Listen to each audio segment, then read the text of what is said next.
Hey guys, welcome back to Crush Joining Me. Today we're going to be doing the top 5 NFL teams that will be getting worse from 2019 to 2020. Now this one, it was pretty hard to find 5 teams. I'll be taking a significant step. So one, maybe 2 of these teams aren't going to be like dropping from like 10 and 6 to 2 and 13, 14. Sorry. Of course, not any of them are, but like they might be dropping down. Like they'll just get worse. Um, I have a video if you're interested on me doing the top 5 teams that would get better this year. I mean, I'm just saying. So, got my notes, got my camera, got my bland background, and let's get into it. So, the first team that's going to get worse, they're going to not be as good as they were last year, are the New England Patriots. Obviously, they lost Tom Brady, and that was kind of like the last straw. Now, here's the deal with them. They're kind of the team I was talking about when I was talking a team that may not get that much worse is because they got Cam Newton. If they hadn't gotten Cam, and right now, for all we know, James Stidham's still going to start, but I'm just going to assume that Cam Newton's going to start because I honestly can't see a situation where Stidham starts, but technically he hasn't been announced as starting or not. Anyways, so obviously over the past few years when they lost Gronk, they lost Tom Brady. Edelman's been getting older. They tried to get N'Keal Harry to like supplement that, but he didn't look good last year. And right now, I mean, their wide receiver core isn't very good. Their tight end isn't very good.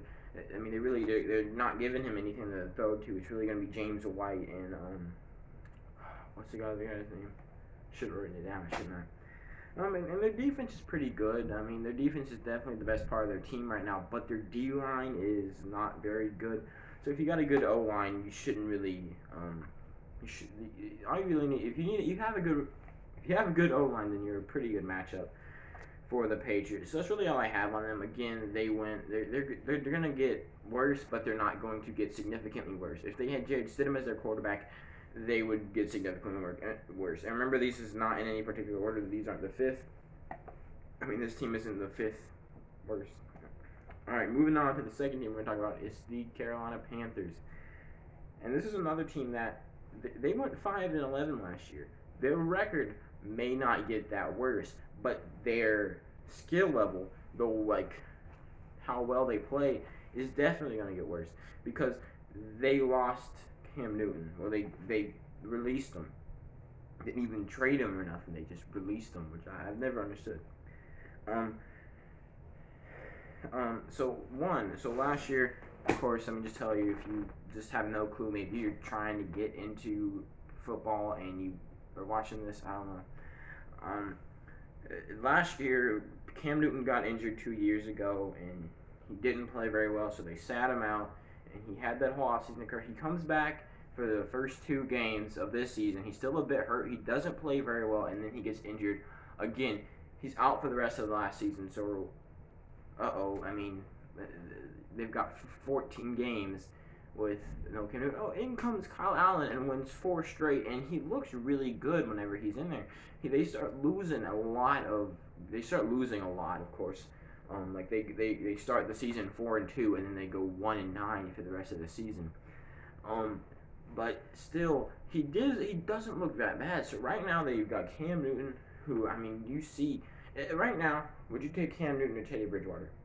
They could have Cam Newton, but they had Teddy Bridgewater. So, anyways, Kyle Allen gets in there, and eventually they do start losing a lot. So, despite how well he's playing, they put in the third string, the rookie Will Grier, who plays for like a full half of a game, and he only gets a 0 quarterback rating. How do you do that? He played so terribly.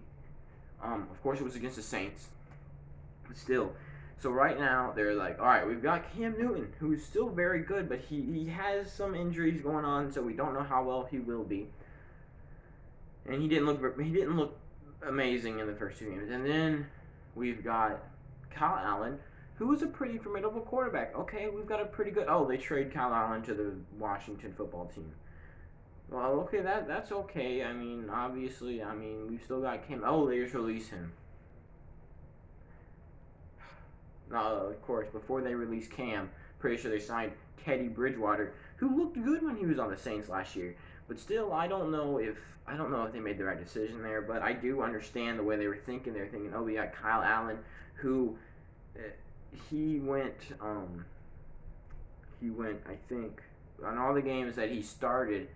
In the games that Kyle Allen was their starter, I think they went 5-8. So I mean, they went 0-3 without him. So you can see where they're coming from.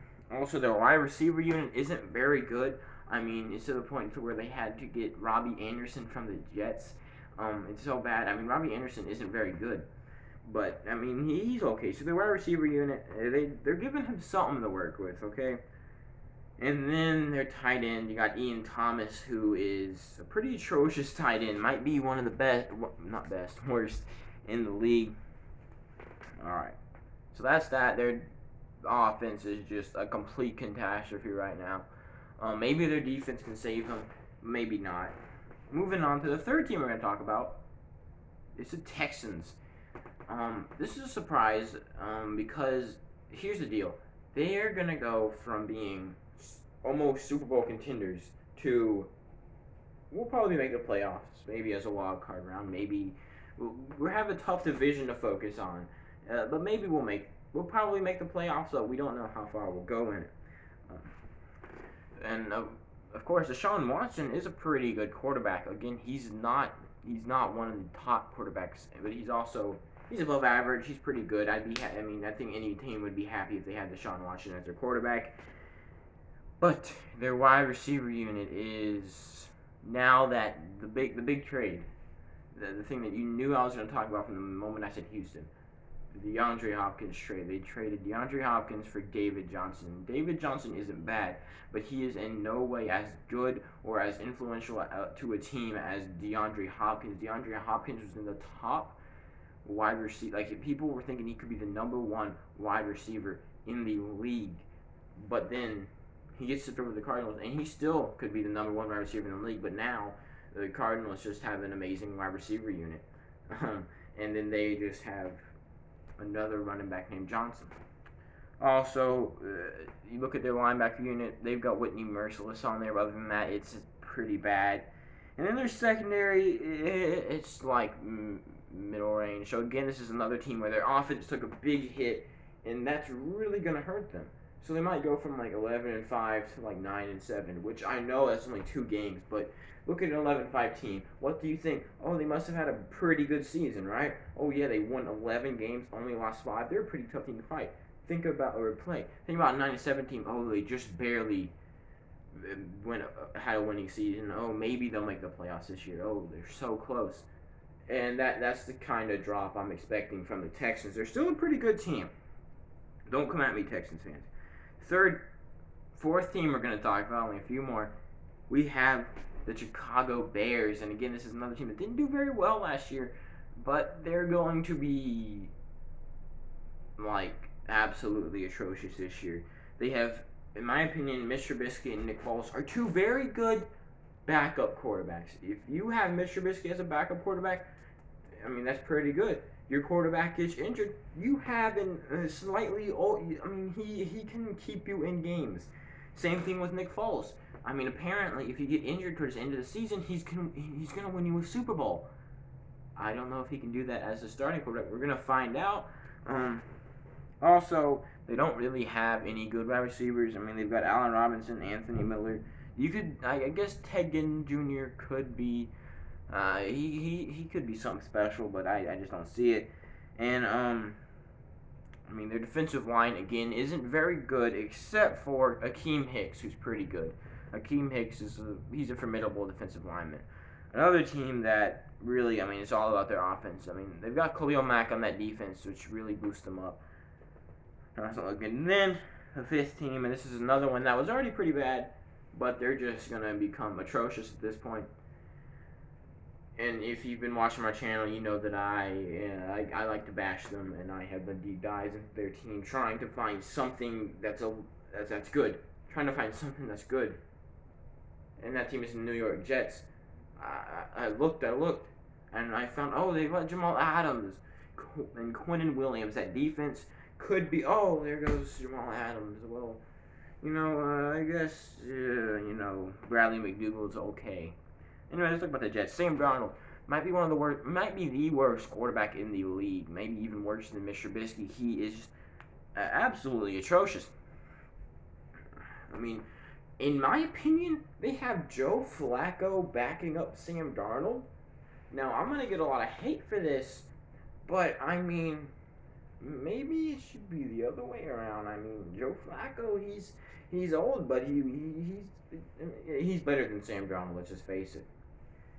All right, and then you look and you got Le'Veon Bell. And if you had said that a team had Le'Veon Bell a few years back, people would be like, "Oh wow, you have Le'Veon Bell. They must be so absolutely spectacular, an amazing force of a team." But no, he's past his prime now. He held out for a year, went over to the Jets, and then basically he's okay. He's not a bad running back, but he's not the best running back in the league. He's not the best running back pass catcher in the entire league. Now he's just pretty average. He's like meh. And they've got Frank Gore backing him up. So I mean that's an okay two running backs there. Still, I don't know about that.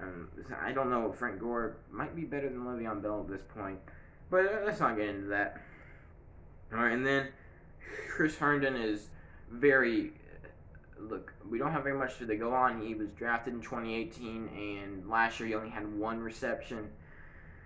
But really, I mean, when you have Sam Darnold and this, okay, they have an okay wide receiver unit, especially with Denzel Mims being added. Good to them. And then really, you need some help from your tight end. You need your tight end to step up. And when he's only got one reception and he's only been in the league for a bit, that tells you that he might not be able to step up, and I think he's going to have to this year, which isn't very good for him, but I mean, they've got a few more years to put things together. Moving on to their defense, the only good player in their front seven, they have got 6 bad players, and then they've got, of course, Quinnen Williams. He is the star of their defense right now, and when I say he's a good player, I mean he's average. So this is average, right? He's like right here. And you can get all the way up here. He is definitely not a bad player, okay? I'm not hating on Quinnen Williams. He's a good player. But I don't know if he's an Aaron Donald, Khalil Mack type player that can completely resurrect your defense from the dead. And like I said, with Jamal Adams leaving, it's really going to be, I mean, Bradley McDougald, he had a few interceptions last year. He's okay, but I mean, there's a reason that they sent over Bradley McDougald and 2 first-round picks and a third-round pick from 2021, and I'm pretty sure it was a 6th-round pick from 2022, although I think they might have got rid of that. Whatever. That's it. That's 5 teams. Let me do this ceremonious video's over. And now my notebook is over in that direction. It's official.